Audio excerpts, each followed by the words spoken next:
So we're going to start by looking at making our strap. So because I like to have a long and adjustable strap, usually most, excuse me, I'm just getting rid of my scarf, most fabrics come at 44 inches in width. So you probably need to join two pieces together to make a strap long enough to make an adjustable strap. If you're using upholstery fabric, which is often 150 wide, you may not need to do that. However, I'm going to show you how to join the strap so that you create the minimum amount of bulk to join the two panels. So take your longer panel and lay it right side up on your table. Take your shorter panel and lay it right sides together with the first panel at 90 degrees so that you have a sort of an angle. And then you can just clip it in place if you want to. Now, lifting up this top part, just so that you can see that bottom corner, make a small mark. It will be 4 inches down from the top, but just where that bottom corner matches. And then you're going to use a ruler, I'm going to have to move my clip, to mark a diagonal line from the top corner of that piece of fabric. So from this top corner down to that 4-inch mark. So you've got a triangle on the end. Then we are going to stitch along that line. Just a couple of back stitches at the beginning.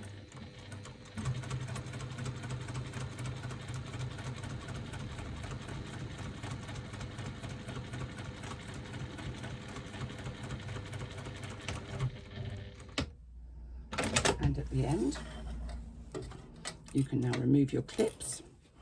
Your two pieces are now joined together. I'm going to remove any long threads and I'm going to trim off the excess triangle, leaving approximately 3/8 of an inch. It's not an exact measurement. You can measure it if you want to. I just don't see the need to. You can open them up and you can see now that you have one long strap with this diagonal join to it. Now, I haven't put my pressing mat over, so I am only just going to finger press this. I would say usually the best policy is to get your iron. In fact, I am going to grab my iron because I will be kicking myself if I don't do it properly. So get my pressing mat, complete with lots of bits of fuzz on it. And let's just move my iron over here where I can actually get to it. Not very organised today, clearly.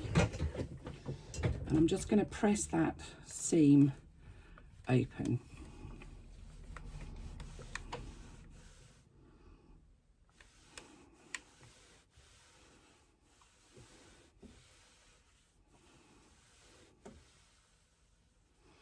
This just keeps the bulk out of the strap by pressing it open, rather than doing it to one side, which will give you a sort of a lump within your stitching. I'm just going to change my thread because I've got black thread on there and I don't want black thread, I want navy.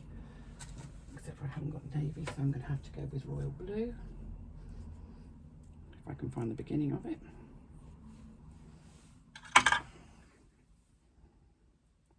So I'm just going to rethread my machine. Now, if you prefer not to make an adjustable strap, then you don't need to. You obviously won't need it quite as long if you're not making an adjustable strap. The measurements I've given you in the pattern are what I like to use for an adjustable strap. If you're making this for somebody that's very tall or very long in the body, you can add a few inches. If you're making it for somebody that's a more diminutive stature, then you can make it a little shorter. It's very much personal preference. The easiest way to figure out what length you want your strap is to kind of place your bag on your hip where you would normally wear it, and use a tape measure around your body in the way that you would normally wear your strap, and measure and basically take the markings from the tape measure. at the length that you think is right, bearing in mind that you're going to need a little bit to wrap around your hardware. So give yourself an extra 1.5 inches at both ends to wrap around your hardware, otherwise you will find your strap is too short. So having opened my seam on the back, I'm now going to go to the front of my work, and I'm just going to stitch 1/8 of an inch either side of that seam that I've created, just to ensure that that all stays nice and flat. And it just means that the seam allowance is now attached in the open sort of position.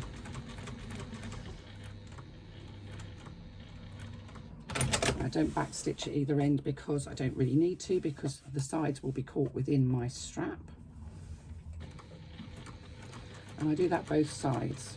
And I'm stitching at 1/8 of an inch seam allowance. Now if you've left 3/8 of an inch either side of your, when you cut your seam at the back, when you cut that triangle off, then you can stitch a little bit further away. Difficult to see because I'm using dark thread on dark fabric, but that is now fully stitched down. It's not going anywhere, and you can see the join in the strap, but it won't show when you've actually got the strap together, certainly not with a busy-ish fabric like this. So that's how we join our two pieces to make a longer strap, and that is a personal preference again.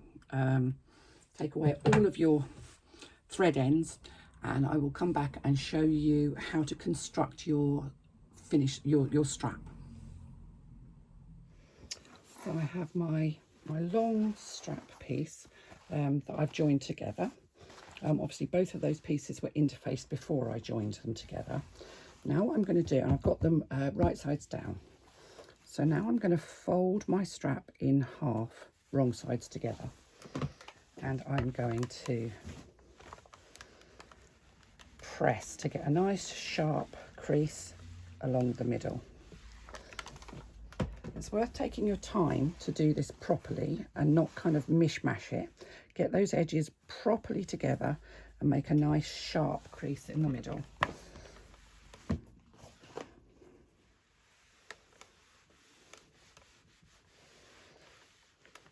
I use a wall pressing mat, so I don't use any steam, and the reason I don't use any steam is because if I use steam, my pressing mat gets, well, it smells like a dead sheep, which is not pleasant, and I don't find that I actually need any steam when I'm using a wall pressing mat. If you're just using an ironing board, then a little puff of steam would be a good idea to get a nice crease along the centre.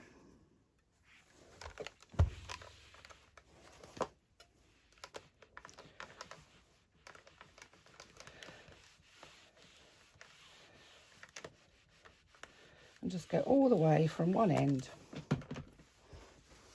to the other.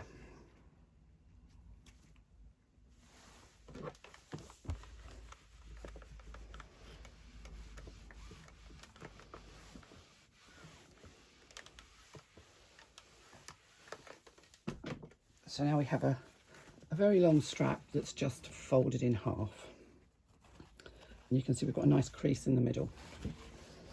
So go back to the first end, open it up, and we're going to fold the raw edges into the centre, into that central crease that you made. That's why you need that crease to be really nice and sharp, so that it's a really good marker for where your raw edges need to go to. And you're just going to go all the way along,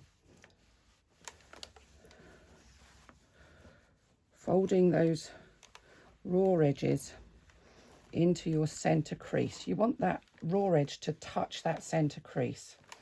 If you don't, your strap will end up being wider than the 1 inch that's required, and will look slightly bunched in your hardware, which you don't really want.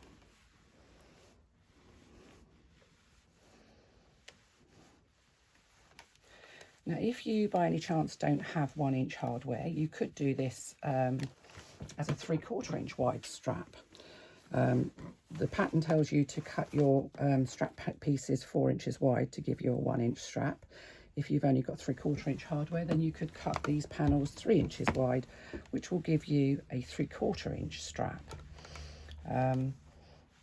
you would need to do the same ideally with your strap connectors to make it look cohesive. Although you could attach a 3/4 inch strap to a 1 inch strap connector, it's not the end of the world. It's just, for me, not aesthetically pleasing, but that's just me.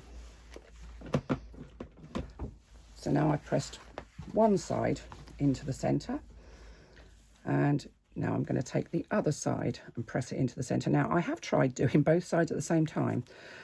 It's not an ideal thing to do. It doesn't really work very well.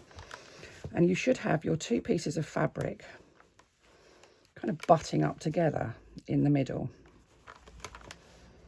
Again, do this slowly so that you get a nice sharp crease and no kind of puckers along the edge of your strap. If you rush it, what you'll end up with is little tiny puckers on that side fold, which just will not go away and will bug you forever and ever, amen.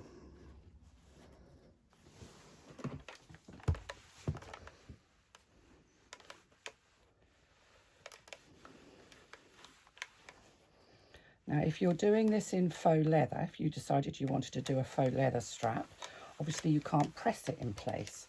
So what you would need to do is on your back of your faux leather strap is make a mark centrally, add a little bit of double-sided tape, both sides of that central mark, and then fold your faux leather into that central mark and stick it down with the double-sided tape. So it's exactly the same process, but you can't press it in place because faux leather doesn't press well. You can press faux leather, but not in this particular application.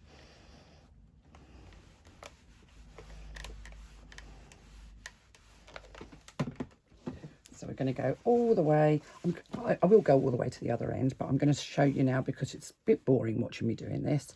So now you've got both sides folded in to the centre. You're now going to fold both of those sides in so that all of the raw edges are completely enclosed. You're going to use your clips. Now, for those of you that haven't got clips, who are new to bag making, these are a bag maker's delight. If you don't have them, really it's worth investing in some. Don't think you have to go and buy branded clips. You don't. Amazon, eBay, lots and lots of places do cheap and cheerfuls, and the cheap and cheerfuls are just as effective as the branded ones. They make exactly the same crunch when you stand on them, and cost literally a fraction of the price. So just fold both of those raw edges in together, both of those folds together, and you should have the folded edges should match perfectly if you've measured and pressed well. And a good strap is actually can make a bag. A shoddy strap, just not good. You can use as many or as few clips as you feel comfortable with. If you're a new bag maker, I would suggest using as many as you have, because you can always remove them, but you can't kind of add them when you're started making this thing. It just holds everything where it needs to be. Let's just do the very end of my strap.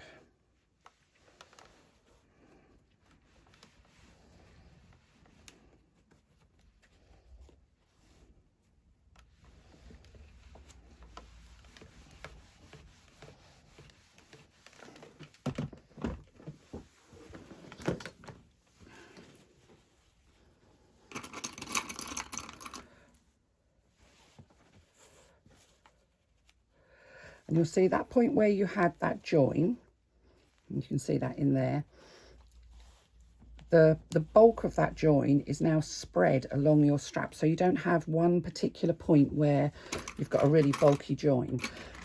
If you're not making an adjustable strap, that's not quite so important, but if you're making an adjustable strap where you're going to use a tri-glide or a slider, you don't want any bulk in your strap because the tri-glides will catch on it and it won't be an easily adjustable strap. You'll find that it gets a bit sticky in places because the tri-glide, the hardware will stick on the thick parts of your strap. So there we go. That's our strap all clipped together.